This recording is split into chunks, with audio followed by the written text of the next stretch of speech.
blind, have low vision, or have another print disability which makes reading, holding a book, or turning a page difficult or impossible. The content is copyrighted by the respective publishers. For more information, please visit us on the web at nfradioreading.org. Hello, this is Evelyn, and for the next hour I'll be reading from the January 25th issue of the New York Times Magazine on the Niagara Frontier Radio Reading Service. The biggest act of union busting in U.S. history, Trump's war on federal workers. With 300,000 employees gone and collective bargaining rights eliminated, the administration has hobbled organized labor. Did it also start a movement? By Dan Kaufman. Dan Kaufman, a contributing writer for the magazine, has been reporting on labor for 15 years.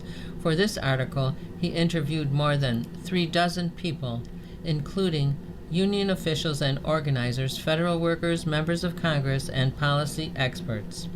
2 days into the government shutdown in October, Ellen May, who administered SNAP benefits at the United States Department of Agriculture, appeared on MSNBC.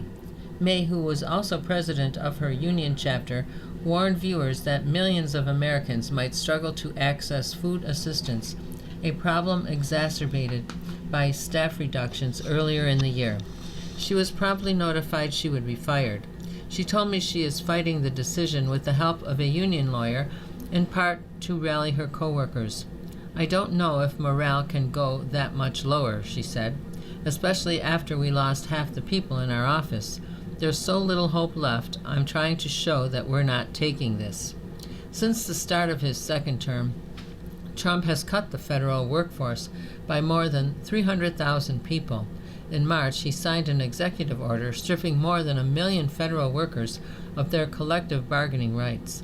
The order invoked a provision of the 1978 Civil Service Reform Act that exempts the government from extending bargaining rights to workers at agencies whose primary function is national security. It affected more than 30 agencies and agency subdivisions, including the Food and Drug Administration and the USDA, but not paradoxically, many workers actively involved in national security, such as Border Patrol agents, whose union endorsed Trump in the 2024 election. A week before the shutdown, Russell Vought, the head of the Office of Management and Budget, urged federal agencies to use this opportunity to further dismantle the federal workforce. Soon Trump was threatening to withhold back pay from furloughed federal employees, in defiance of a 2019 law he signed in his first administration. I would say it depends on who we're talking about, he told reporters. There are some people that really don't deserve to be taken care of. As they had all year, federal labor unions were struggling to find a way to respond. The federal government is the largest employer in the country, with more than 2 million civilian workers who might perform coastal restoration, ensure food safety, or administer Social Security benefits. The American Federation of Government Employees, or AFGE, the largest federal union, relied on tactics it had used for decades, lobbying and filing lawsuits. But for a growing rank-and-file movement of mostly younger union members, which works across agencies and is known as the Federal Unionists Network, FUN, the shutdown presented an unusual opportunity. Like the progressive upstarts challenging the old guard leadership of the Democratic Party, FUN is pushing the national unions to fight the Trump administration more vigorously. With the shutdown, FUN saw a chance to show that the fate of federal workers is inexorably bound up with the public's welfare.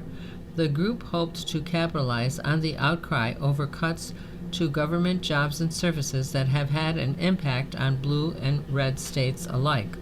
More than 80% of federal employees live outside the Washington metropolitan area. Members held rallies to encourage Senate Democrats to keep up their filibuster as lawmakers sought to pressure the administration to extend Affordable Care Act subsidies. FUN also staged actions to draw attention to the services under threat, drawing on a labor strategy known as bargaining for the common good. At a food drive outside the USDA, more than 100 federal workers donated some 1,600 pounds of food and $20,000 for food banks. But as the shutdown wore on, Everett Kelly, AFGE's president, had become increasingly worried that it was federal workers who needed those donations. In late October, he woke up to reports of federal employees standing in a food bank line. Not long after, he volunteered to serve food at a church mission in Maryland. I saw little children of federal employees coming through this line. Kelly told me, to him it was as if federal employees were being held hostage by both parties for their own ends. On October 27th, Kelly effectively called on Democrats to end their filibuster. To FUN members, AFGE's willingness to capitulate was emblematic of the problems with Kelly's approach, a narrow focus on the short-term hardships of its members at the expense of the larger political battle. I get why any union would be hesitant to embrace this kind of fight, especially in the face of an administration that has shown it is completely willing to pursue aggressive political and legal retaliation. Chris Doles, FUN's co-founder, told me, "That's why it has to come from below. That's our entire project. How do we give voice to federal unionists who are willing to take some risks that the unions aren't willing to?"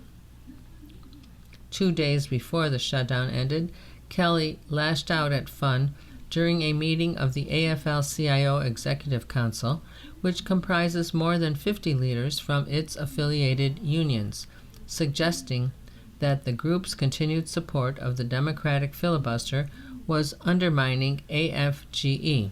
He didn't go into great detail, but it was intense, one union president recalled, speaking on the condition of anonymity in order to talk candidly about an internal meeting.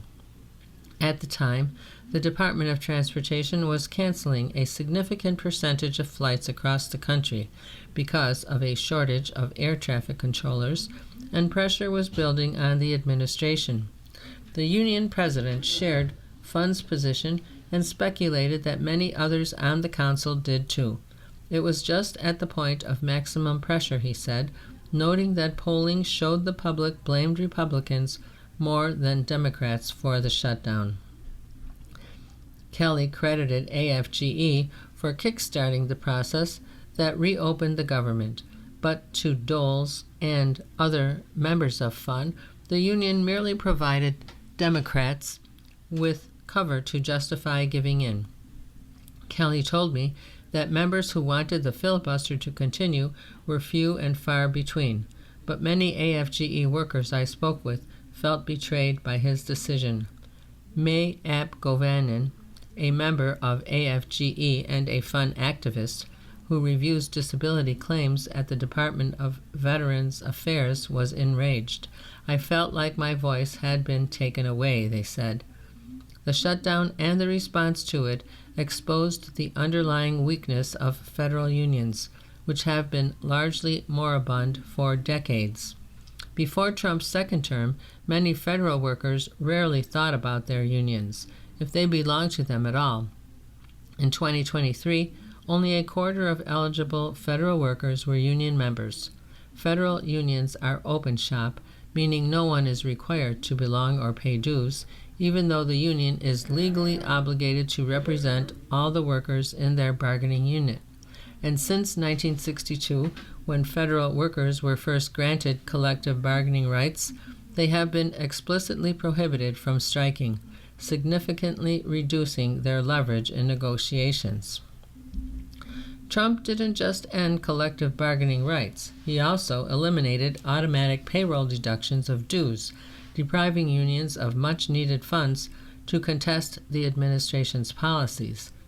In August, AFGE was forced to lay off 30% of its staff as money dried up. AFGE punches below our weight because we have failed to organize members appropriately for a long time, says Dave Casserly, an AFGE member and an attorney for the Department of Labor, who emphasized he was speaking in his personal capacity and not for the department. The union was sold to them as if it were selling them their job insurance. So once we're not providing that anymore, they have no reason to be a member of the union. Trump's executive order was the biggest act of union busting in U.S. history. Joseph McCartin, a labor historian at Georgetown University, told me. Roughly 80% of unionized federal workers lost their bargaining rights. McCartin views it as far more radical than when Ronald Reagan broke the Air Traffic Controllers Union following its 1981 strike. The Reagan administration never tried to uproot collective bargaining root and branch, he says. It never challenged the idea that collective bargaining had a place in government. Federal workers already had the fewest collective bargaining rights of any unionized employees. They are not only barred from striking, they are not even allowed to assert the right to strike, nor can they bargain for higher wages or benefits. The crisis is that federal workers have ended up with a system that most other union members would not accept to begin with, says David Kuznets, a former staff member of the American Federation of State, County, and Municipal Employees, one of the country's largest public employee unions. In many countries, labor unrest has often served as a political counterweight. A wave of public employee strikes in France in 1995 essentially shut down the country for weeks, forcing the conservative government to abandon several proposed cuts to the welfare state. And in 2024, South Korea's second-largest union called for a general strike in the wake of the president's declaration of martial law, a move that helped persuade him to back down. If we could strike, I'm not implying anything, I think it would make a difference, Kelly, the president of AFGE, told me. Federal workers have struck before, notably in 1970 when 200,000 postal workers staged a wildcat strike that won them higher wages and the right unprecedented for employees of the federal government to bargain for wages and benefits. But the legacy of the 1981 air traffic controllers strike and the Reagan administration's harsh reprisal continues to cast a pall on the labor movement. In 1980, there were 187 major strikes. In 2024, there were 31. Liz Schuler, the president of the AFL-CIO, who represents 15 million private and public sector workers, told me that internal data shows workers are not ready for a general strike. We are not there, she said. There's a lot of deep education and mobilization that's happening within our unions to get us ready for a moment where we might need to strategically call for a one-day strike or a strike in a particular industry. McCartin says that Schuler and other labor leaders have been too risk-averse given the stakes. I would say that labor leaders, for the most part, have drawn the wrong lessons from PATCO, he said, referring to the air traffic controllers' strike. One of the lessons that they seem to have drawn is that any confrontation with a sitting president in which federal workers are at issue is going to go badly for the union movement, and that any use of collective action leaves it vulnerable to what happened to PATCO. I think they have failed to understand the difference in the context between the current moment and that time, and they have an all-or-nothing approach. We can't strike, therefore what can we do except turn to the courts? I think that there was a lack of a plan of doing something in between. He noted that in 2019, Trump ended a month-long government shutdown after 10 air traffic controllers called in sick. McCartin believes that the more recent shutdown revealed deep stagnancy in the federal labor movement. There was, he said, a failure to rise to the moment, but a failure that was long, long in the making. The preparations needed to be happening over a period of years. You are listening to a reading of articles and features from the January 25th issue of the New York Times Magazine on the Niagara Frontier radio reading service. Chris Doles of Fun says one reason for that failure is structural. One of the biggest weaknesses of the federal sector is how carved up we are, he told me. Fun was founded in 2023 to build a federal labor movement that could operate across agencies and unions. Doles, who until recently was president of a U.S. Army Corps of Engineers local, explained that the Corps, for instance, has units that are part of AFGE, while others are represented by the National Federation of Federal Employees, NFFE, and still others are in the International Federation of Professional and Technical Engineers. They needed to be able to speak and act as a group. Federal unions have also gained renewed support from many of their members in the wake of Trump's attacks. By February of last year, AFGE was the fastest growing union in the country. Its membership was at an all-time high, though still significantly less than half of the eligible workers. Many union locals with activist leaders have higher participation. Since Trump banned the automatic collection of dues, more than half of AFGE workers have chosen to continue paying those fees through alternate means. The situation mirrors a larger paradox for labor. Unions have almost never been more popular. Nearly 70% of the public approves of unions, according to a recent Gallup poll, and have never been weaker. Union membership is at an all-time low and falling lower. In 2024, only 9.9% of all private and public sector workers belong to a union, a figure that may fall to barely 9% once Trump's executive order is reflected in the numbers from the Bureau of Labor Statistics.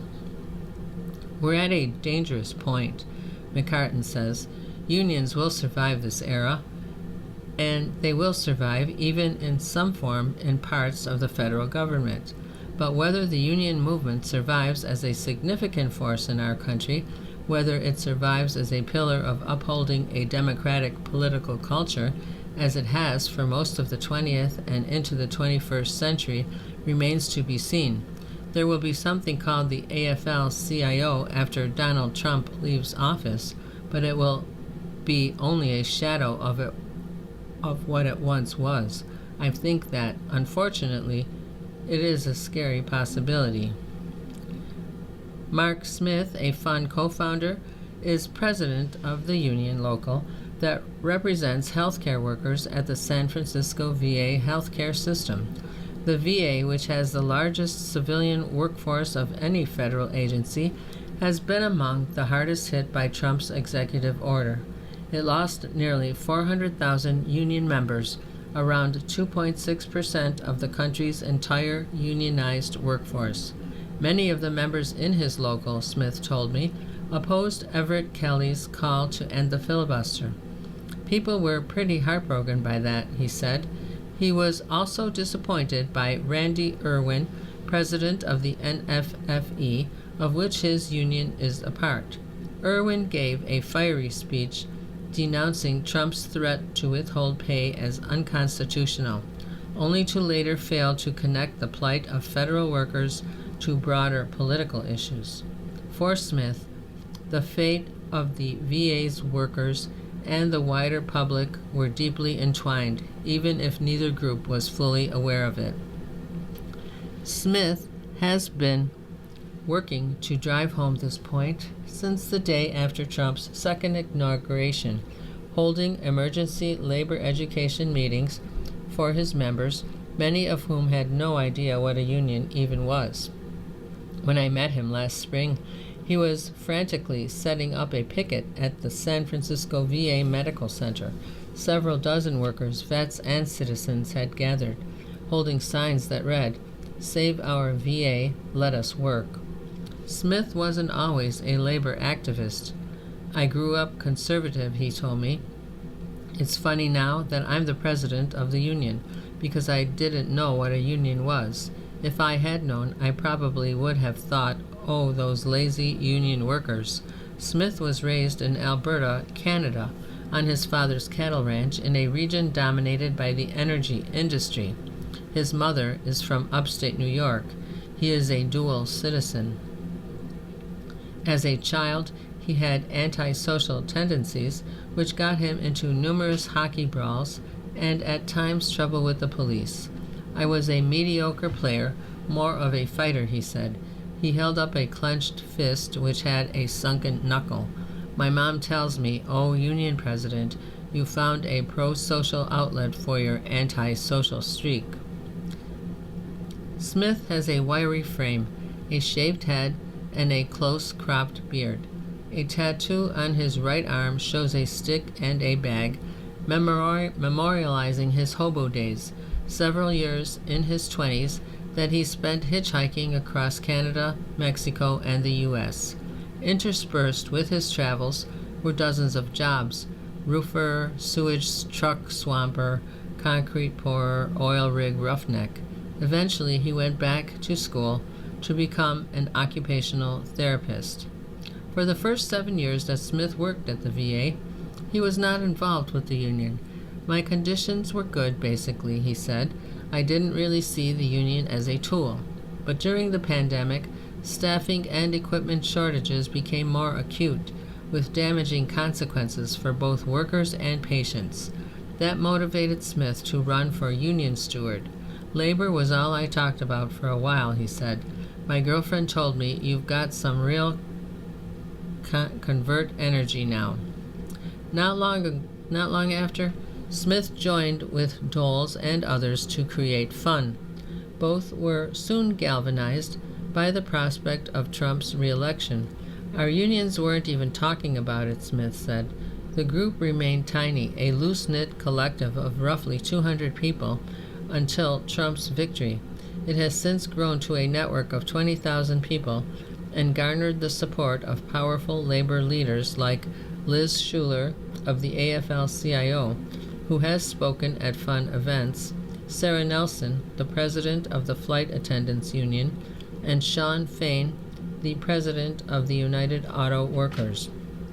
Last February, Fun staged its first mass mobilization, a Save Our Services Day of action in 35 cities across the country, which included speeches by Representative Alexandria Ocasio-Cortez and Zohran Mamdani, then a long-shot mayoral candidate in Manhattan's Foley Square. Smith is one of roughly 100 Fun activists who lead a union local. Last spring, 60% of eligible workers were members of Smith's local, a much higher rate than for most federal unions. There's an old labor saying, "The best organizer is a bad boss," Smith told me. People aren't just sad they might lose their jobs, they're pissed. Trump's executive order was held up for some agencies by litigation until early August, when an appellate court in San Francisco lifted a lower court's injunction. One rationale the court gave was that the order was motivated by national security, not by retaliatory animus, as plaintiffs had argued, even though the White House's own fact sheet claimed that canceling collective bargaining rights was necessary because the affected unions were hostile to Trump's agenda. A few days later, the Secretary of the VA, Doug Collins, terminated the agency's contracts with 5 of its major unions, including Smith's. Smith then received notice that the local's office had to be cleared out immediately. He had filed his first grievance there for a group of workers who hadn't been paid properly for on-call duty over several years. He got them a few $100,000 in back pay. Without a union contract, such a victory would be almost impossible. Smith told me that he spent the day trying to convince bewildered colleagues they still had a union. The last 6 months have felt like psychological warfare, he said, stressing that he was speaking only in his personal capacity and not on behalf of the VA. There's lots of confusion, there's lots of fear. Everyone is feeling a little bit hopeless and wondering if this is ever going to end. But he emphasized a union was more than a contract. His union existed for 45 years before it won collective bargaining rights. This feels like the fight of this generation, he said. When I spoke to Smith again recently, he admitted how difficult that fight had become. People are dropping off in dues the longer that we go without collective bargaining rights, he said. It's a slow drip. Smith worries that as VA membership in the NFFE dwindles, other workers whose economic motivations align more closely with Trump's agenda have gained power. Workers at Geo Group, a private prison company that has received billions of dollars in contracts to expand and maintain ICE facilities, now comprise one of the fastest growing sections of the NFFE. Some federal unions include both public and private sector locals. In an editorial in the Bergen Record, NFFE's president, Randy Irwin, defended the reopening of an ICE detention facility in Newark and criticized those who had protested outside it as misguided. On August 28th, Trump released his Labor Day proclamation, calling the American worker the living embodiment of the American dream. Just moments before, he had signed an executive order that stripped half a dozen more agencies of their collective bargaining rights. Still, Smith and Doles saw signs of hope for labor, even in some unlikely places. In early December, the House passed the Protect America's Workforce Act, a bipartisan bill that would restore collective bargaining rights to federal employees. 20 Republicans voted in favor of the act, perhaps the clearest sign yet of a backlash against the decimation of federal labor rights, though it's unlikely to pass the Senate. I've always believed in collective bargaining, Mike Lawler, a Republican congressman from New York and a co-sponsor of the bill, told me. I fundamentally believe that when the government enters into an agreement, you have to uphold that agreement. You can't just wipe it away with the stroke of a pen. Representative Rob Bresnahan, a Republican who also supported the bill, told me that for him, his North Star is always northeastern Pennsylvania. He emphasized that his district is home to 10,000 federal workers who are employed at a VA hospital, an Army depot, and a federal prison, among other places. When it came down to the Protect America's Workforce Act, I thought about my friends, my family, my neighbors, and I thought about my district. So for me, it was the prudent thing to do. Around the same time, Governor Spencer Cox of Utah, a Republican, signed a bill repealing one of the most restrictive labor laws in the country, which banned collective bargaining for the state's public workers. Cox signed the bill into law earlier in 2025, but teachers, firefighters, and police officers spearheaded a successful referendum campaign to repeal it, pushing the state legislature and Cox to do so preemptively. You are listening to a reading of articles and features from the January 25th issue of the New York Times Magazine on the Niagara Frontier Radio Reading Service. The Trump administration, however, has continued to double down. In October, it made indefinite a federal hiring freeze in place since January of last year. 2 months later, the Washington Post reported that the VA would be cutting as many as 35,000 unfilled healthcare positions. A spokesman told the Post that the jobs were being eliminated because they were no longer needed and had been empty for more than a year. He left unmentioned the severe staffing shortages of doctors and nurses documented by the VA's Inspector General in August. Collins later called the Post's story fake news. The budget deal that ended the shutdown lasted only through January. Congressional Democratic leaders, however, were showing little appetite for another shutdown, with House members agreeing to a new spending package, even as the administration was threatening to cut off all funding to states with so-called sanctuary cities. But after the killing of Alex Preddy, a VA nurse and an AFGE member, by Border Patrol agents in Minneapolis, many Senate Democrats said they would not vote for any deal that included additional money for the Department of Homeland Security. Fun, Doles told me, would support a shutdown over funding for DHS given what was at stake. Whether or not a shutdown happens, entire agencies, the U.S. Agency for International Development, the Consumer Financial Protection Bureau, have already been effectively dismantled. This administration has been shutting down the government piece by piece all year long, Doles said, and those are permanent shutdowns. For Doles, the Republican support of the collective bargaining bill suggests the tide might be turning. There are cracks in the Republican MAGA coalition, even if we need a lot more, he said. But there were cracks in the unity of federal unions, too. In mid-January, Fun staged a rally outside the Senate building, co-sponsored by all the major federal unions, to push the Senate to restore collective bargaining rights. The day before, AFGE pulled out. Doles downplayed the defection. No one else dropped out, and hundreds of workers from across the federal sector, even dozens of AFGE members, showed up.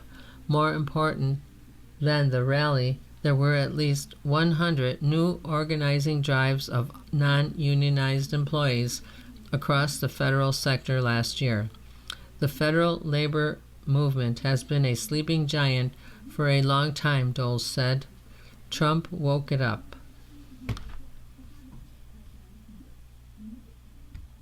Want to reach nirvana? Try a colonoscopy. It turns out that despite everything you've heard, getting a colonoscopy is wonderful. By Sam Anderson. For many of us, a colonoscopy is a distant, inevitable horror, like the heat death of the universe. It will occur and it will be terrible, but we don't really have to worry because we won't be around to see it. Whoever happens to exist on that hypothetical day will, by definition, be someone else, ancient, wrinkly, alien, stardust. The typical recommended age 45 is basically unimaginable to anyone under 40. The best we can do is wish our future self luck. Well, I am writing today from that future, from the other side of the impossible divide, and I have come to share amazing news. It turns out that despite everything you've heard, getting a colonoscopy is wonderful. It's the most fun I've had since the sunniest summer days of my childhood. I would like everyone to experience this bliss as often as possible. You are skeptical. I can see it in your face. Allow me to explain. First, let me clarify. I am not recommending colonoscopies solely for health reasons, to screen for cancer or Crohn's disease or the other secret slimy dangers that might be lurking in your guts. That is extremely important, obviously, and it is the reason you will make the appointment. But it is not the reason to love your colonoscopy.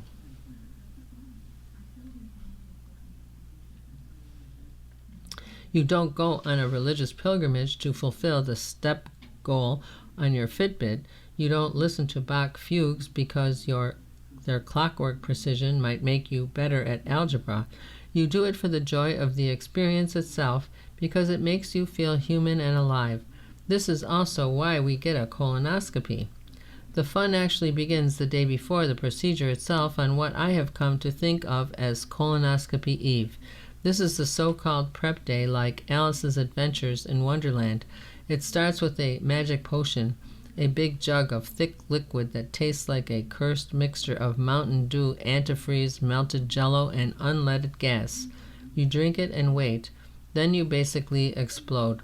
I remember that day fondly as my diarrhea vacation. That might not sound fun from a distance, but it was one of those miserable experiences so unpleasant that they wrap all the way back around to pleasure. It was as liberating as a spa day. I had zero responsibilities. All I had to do all day long was liquefy my entire insides. "What are you up to today?" my wife asked. "Oh, nothing," I said. "Just becoming water, just merging at long last with the source of all life." "Good luck," she said. I'm not sure I've ever lived a fuller day. I achieved a literal flow state. I felt pure consciousness, the sense of presence people spend lifetimes searching for in mountaintop monasteries. It had been waiting all along in my upstairs bathroom. The next day, overflowing with emptiness, I reported to the gastroenterologist, a specialist whose job is to knock you unconscious and probe your innards like a chef deveining a shrimp. I was asked to put on a hospital gown, to lie down, to roll over on my side, and then apparently it happened. Although I will have to take the doctor's word for it, the last thing I remember is someone slipping a mask over my face and telling me to inhale a chemical fog. Immediately I was Rip Van Winkled. I fell into an oceanic unconsciousness, did a high dive into eternity, circled the solar system infinite times, breathed the breath of my ancestors, became everything and nothing. Back in the realm of my physical body, meanwhile, under harsh overhead lighting, the doctor was snaking my insides with a camera mounted on a flexible tube. Eons later, I was reborn. I opened my eyes onto a new world. I would not have been surprised to have discovered myself cradled in my mother's arms, unable to speak, ready to start my whole life over, or to find that I had grown a long white beard and that everyone I knew was dead, including the gastroenterologist and his staff, and to have been informed by the AI robots monitoring me that I was actually the last surviving human being. Instead, I opened my eyes to see a nurse wheeling me into a recovery room. My brain fumbled for a few seconds until it rediscovered a scrap of human language. "How long was I out?" I asked. 22 minutes, the nurse said, the length of an episode of Bob's Burgers. She gave me a box of juice and left me alone to get dressed. As a souvenir, they gave me some very intense photos, the way they do after you ride a roller coaster at Disneyland. At home, I studied them. They were mysterious, disgusting. They showed places I was never meant to see. Dark, secret caverns, twisting pink tunnels, labeled with scientific names. Cecum sigmoid colon. They were supposedly me, maybe the truest portrait I had ever seen of myself, and yet the self I know was nowhere to be seen. What they taught me is that I am a stranger. Medically speaking, the results were clear and reassuring. No evidence of serious danger. I should come back, they said, in 10 years, which means I am now extremely jealous of you, at least those of you who are still creeping toward middle age, who have yet to glance into the secret mystery of your lowest I. Before you know it, that distant day will arrive. You will drink the potion and journey to the far shores of consciousness. You will see the deep reality of yourself. You will understand in your deeply probed enlightenment that a colonoscopy is nothing to fear, and you will join me in spreading the word. I will be counting the days. Dramas keep showing us hapless men and hyper-competent women. Several of the past year's films center on confused, bumbling protagonists surrounded by women who are anything but. Consider the hapless man. He's uncertain, ineffectual, star-crossed. Nothing ever seems to work out for him. He can't confidently take action to face a crisis. You'd think he would make for a dull story, and yet there he was last year, serving improbably as the protagonist in several notable films. Instead of prestige movie heroes like J. Robert Oppenheimer, we had the unlucky lead who bumbles forward as if confounded by the plot unfolding around him. He's a man of action, sometimes, but not much sense. He turns to exactly the wrong person for help with an important task. He spends so long numbing himself with drugs and alcohol that he can't recall the talismanic words that will protect him. And of course, he reckons with the people these films inevitably put beside him. Hyper-competent women. They are ever present, and they are usually so capable, so confidently efficacious, that if they were the story's focus, the movie would be over in 15 minutes. Take Kelly Reichardt's The Mastermind. James Blaine Mooney, its central figure, is an aimless, out-of-work father and a former art school student who teams up with a couple of equally hapless men to just barely carry off a heist of modernist paintings from a local museum. The women in his life, his wife Terry, his mother Sarah, and an old friend Maud, either warily indulge him or are fed up with him. After the crime, when James has been identified as a suspect and the walls are closing in, they are the ones who recognize what a danger he is to himself and others, even as he seems unaware of how far he'd go to evade capture. They understand him and the severity of his predicament far better than he seems to. Or consider the Iranian director Jafar Panahi's Palme d'Or winning It Was Just an Accident. Its protagonist, Vahid, is a mechanic who thinks he has found the sadistic captor who tortured him in jail. Vahid stalks and kidnaps his quarry, but just as he's about to take revenge by burying the man alive, he comes to doubt whether he has the right person.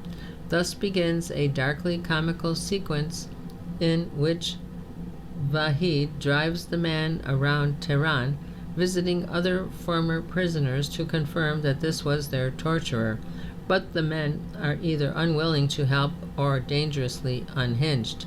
It's when he meets two female former prisoners, Shiva and Galrak, that he gets some guidance. They are the ones who might help determine the truth. Then there is Paul Thomas Anderson's One Battle After Another, in which Leonardo DiCaprio plays Bob Ferguson, a bomb-making revolutionary who goes underground as the U.S. government hunts down members of his cadre. 16 years later, he's a burned-out, hippie-ish single parent living on the margins in Northern California, raising the daughter he had with a fellow militant, Perfidia, a long-departed warrior ideologue who cheated on him with the army colonel pursuing them, then abandoned her family and betrayed her comrades to save herself. Perfidia is the film's driving force, directing the group's strategy and taking Bob as a lover. Her actions push the story forward even after she leaves. All through the film, though, so many of the women Bob encounters have things together in ways that put him to shame. Say the nurse doing intake at a police station after Bob is arrested in a military raid, who hands him off to another nurse at a hospital who calmly, unflappably leads him to freedom. Even Bob's teenage daughter, Willa, is the responsible one, a purple belt in karate who effectively parents her own father. All these protagonists are ineffectual bunglers. Once they've decided to act, not a given, they seem unmoored by the forces arrayed against them. It's not just viewers who can see this early in one battle. Perfidia's mother asks Bob how he will take care of her baby granddaughter. "You look so lost," she tells him. The women they come across, on the other hand, seem ready for anything. They might see several chess moves ahead of both the protagonists and antagonists. They know how to affect the world of the movie, and they do so with ease, exactly what the actual hero of the story is completely unable to do. You are listening to a reading of articles and features from the January 25th issue of the New York Times Magazine on the Niagara Frontier Radio Reading Service. You might expect the haplessness of these men to say something about modern gender relations, but it may really have more to do with politics. To varying degrees, each of these films plays out against the backdrop of a repressive society in which the government exerts control over its citizens. The mastermind has James drifting rudderless in the malaise of New England in 1970, amid anti-war protests and Big Brother-like portraits of Richard Nixon. Accident is set in contemporary Iran, where Vahid was jailed and tortured for protesting poor labor conditions.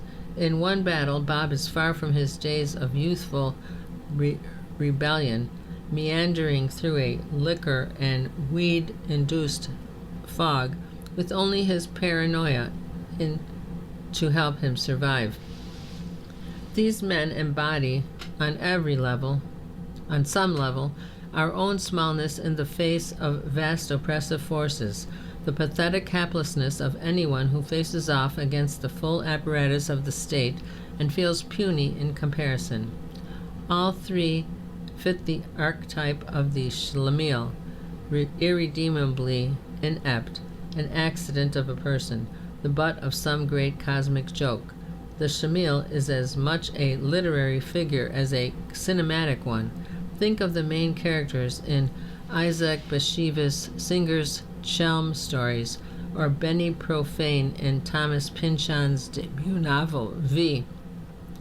The long line of hapless men in Pynchon's works includes Zoid Wheeler of Vineland, the inspiration for Bob in One Battle. But film history is equally littered with schlemiels, from Charlie Chaplin's Little Tramp to Jacques Tati's Monsieur Hulot. Many of them could also be said to be put upon by the state of their world, by, for example, its dehumanizing, technocratic innovations in Chaplin's Modern Times or Tati's Playtime. One difference with these figures is that events always seem to end up working out for them. They bumble blissfully onward, not toward grim disaster, but toward some kind of grace. Another is that they do not appear alongside processions of hyper-competent women who seem able to understand and redirect the plot as easily as a screenwriter might. The fact that these figures are so often women may be a way of suggesting that men have had their run, and look where it has gotten us. It may be that the characters who are most capable of enacting change are the ones who have more to lose. Perfidia's demands include free borders, free bodies, free choices. Or it may be that these women serve as mommy figures, all-powerful authorities whom these men, made infantile by the world, look to for care and guidance. I'm a little unclear as to what the plan is, Bob tells Perfidia. I'm going to need some direction. Whatever the case, today's schlemiels do not get to stumble comically through life. Their films offer no sense that anyone can escape unmarred, even in recent movies whose protagonists are not so inept, say Kleber Mendonce's Philo's The Secret Agent, which takes place chiefly during Brazil's military dictatorship and features similarly capable women. There is no feeling that either the hero or the society around him will end up okay. The women in these stories are cures and exemplars, the ones with the capacity to fix everything. We should not be surprised if the coming years bring more films like these, all dreaming that there is somebody out there with whom we might throw in our lot, somebody competent enough to tell us what to do to make the world right. Letter of recommendation Anyone can be an auntie. It's a state of mind. My Desi family introduced me to the role. Now that I'm an auntie, I understand its full potential. By Maya Al Kapoor. Years ago, I gave out stickers at my parents' Diwali celebration, sheets of goofy-looking wild animals I had purchased impulsively at a pharmacy a few days earlier. One moment, the kids at the party played sweetly with ancient stuffies from when my siblings and I were little. The next, a short-lived but intense scuffle took place, even who got the lion's sticker in the zebra. At the end of the night, my brother's eldest, who was then around 7, affixed a glittery giraffe to my ancient iPhone's plastic case. "You can look at this and know I'm thinking of you," she said. "I still have that case. It's worthless as phone protection. It no longer fits any models in circulation. But in the currency of childhood affection, it's too valuable to toss." I grew up in a Desi family where all adults were aunties or uncles, regardless of biological connections. I learned 5 different terms for aunt in Hindi, generally with a respectful G appended. Masi, mother's sister; Mami, mother's brother's wife; Buha, father's sister; Chachi, father's younger brother's wife; and Tai, father's older brother's wife. The specificity of these terms points to how important and hierarchical South Asian family connections often are. They also caused me a minor calamity last Diwali when I rushed writing names on envelopes containing cash for my cousin's kids and accidentally wrote "Love Maya Bua," where I should have written Maya Masi. I think we all agreed it was what was inside that counted, in this case $20.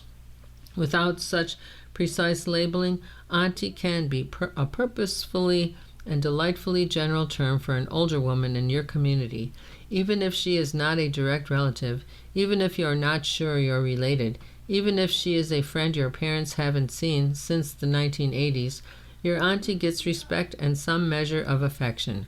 In return, she gives love and attention, not to mention gifts, money, food, or sometimes eye rolls or lectures. While Mayor Zoran Mamdani of New York was excoriated during his campaign for calling his father's cousin an aunt, a multicultural coalition of aunties for Zoran went on to help him get elected. For me, auntyhood accumulates in small moments. Once when I visited my sister's city, I saw Inside Out 2 with her 11-year-old who drank a turquoise blue slushie bigger than her face. Afterward, we giggled in my hotel room as she leaped between the beds. Then she climbed into the windowsill in her pajamas and wrapped her arms around her knees, gazing at the buildings sparkling in the dark. I looked at her with that dorky expression aunties sometimes get, watching children growing into the vastness of the world.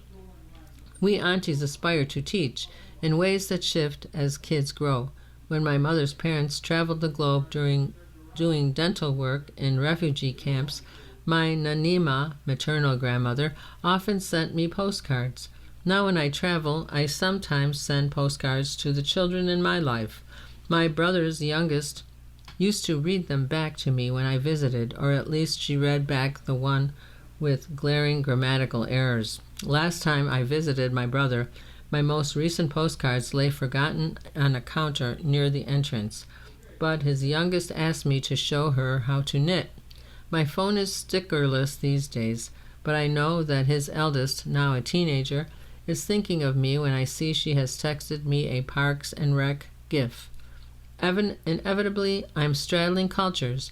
The children of my close friends from immigrant families of color often call me auntie or one of those Hindi equivalents, while the children of my white friends call me by my first name. I could not imagine doing this to my own aunties. When I was 30, I stayed with Asha Auntie, my mother's best friend, and brought my then-boyfriend, a white man from southeastern Pennsylvania. It may have taken him 2 days to realize that her name was not Ashanti, but he did notice me defer to her authority. When she informed me that we would be sleeping separately under her roof, I slunk away from her steely gaze and into an empty guest room. Families have long existed as messy assemblages of friends and relatives. But these days, expansive connections are under-celebrated, given that we live in a time when more than 40% of American adults are single, and people, including children, are so lonely that it's a health hazard. Aunties help parents. When I visit my friends who are treading water in the wild currents of parenthood, I try to throw a life preserver. Once, while visiting an old college friend in Manhattan, I played board games with her 2 children while she and her wife finished work calls and made dinner. The toddler announced in Spanish that her brother, who was 5, had mocos, boogers. Sure enough, he had a glistening snail trail below his nostrils. She looked at me with the cuddly charisma of a baby koala, meanwhile, and sneezed in my face. I knew I was going to get sick, and I did. Laid out for more than 2 weeks, and it was worth it. Auntyhood is always worth it, despite the mocos at younger ages and the moodiness at older ones. To me, it's about loving your community as a whole, even if you can't quite remember how everyone is related. Not that auntyhood should always be presumed, as I learned on a video call with an old friend who lives in Brooklyn. I suggested that his infant daughter, who was clambering on his lap and had recently started talking, call me auntie. She doesn't even call my sister auntie, he mumbled. Fair enough. In Brooklyn, I'll be going by Maya. You've been listening to a reading of articles and features from the January 25th issue of the New York Times Magazine. Your reader has been Evelyn. Thank you for listening. Coming up next in the Niagara Frontier Radio Reading Service, we have the USA Today. Following that at 2 o'clock with episode number 27 of Mark Twain by Ron Chernow. Stay with us for these readings and more.